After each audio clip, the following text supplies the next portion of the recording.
l'aurez compris, bienvenue dans le monde de la compétition automobile. Dan Bourgeon, pilote confirmé, a été aussi constructeur de véhicules 4x4 Rally Raid chez Mitsubishi. Il a notamment assuré l'assistance de ces véhicules sur le Paris-Dakar pendant 6 ans.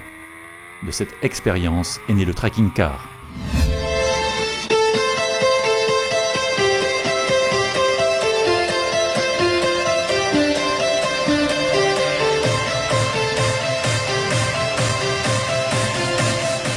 Sur les épreuves sur le territoire national, les épreuves de course de côte, je me suis aperçu qu'il y avait une clientèle qui demandait ce genre de produit qui aujourd'hui était commercialisé par des constructeurs espagnols.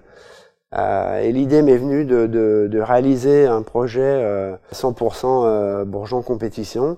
D'une part parce que c'est passionnant de construire un véhicule de A à Z, et d'autre part de pouvoir le commercialiser par la suite.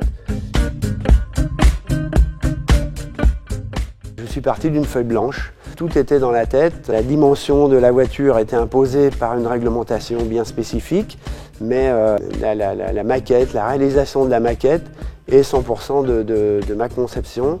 J'ai dessiné la voiture et taillé les formes dans des blocs de mousse comme je le souhaitais, comme j'avais envie de voir la voiture par la suite. Petit à petit, après la conception de la maquette, il a fallu réaliser le moule et sortir une première pièce. Par rapport à la concurrence, le look qui est quand même relativement agressif par rapport au modèle existant. C'est un petit peu un look Mercedes, entre guillemets, mais néanmoins ça reste une conception 100% Bourgeon.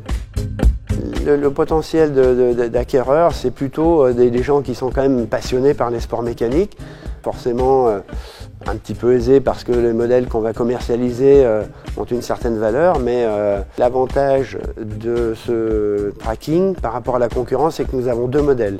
On a un modèle compétition et un modèle loisir.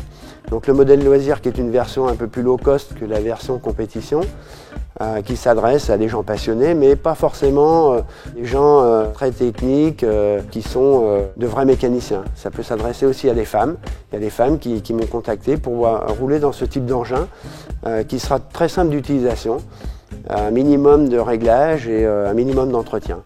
Par contre, la version compétition là est beaucoup plus élaborée avec des pièces très techniques et beaucoup de réglages. Là aujourd'hui, il y a à peu près une vingtaine de clients potentiels intéressés, mais j'espère concrétiser 4 ou 5 commandes début janvier. J'ai déjà constitué une petite équipe pour produire les voitures. Si on peut monter en puissance, arriver à une dizaine, quinzaine de véhicules par an.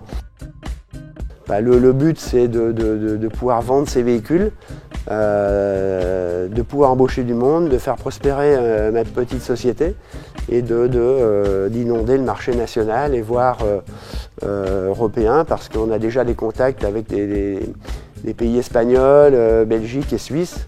Donc ça, c'est une très bonne chose.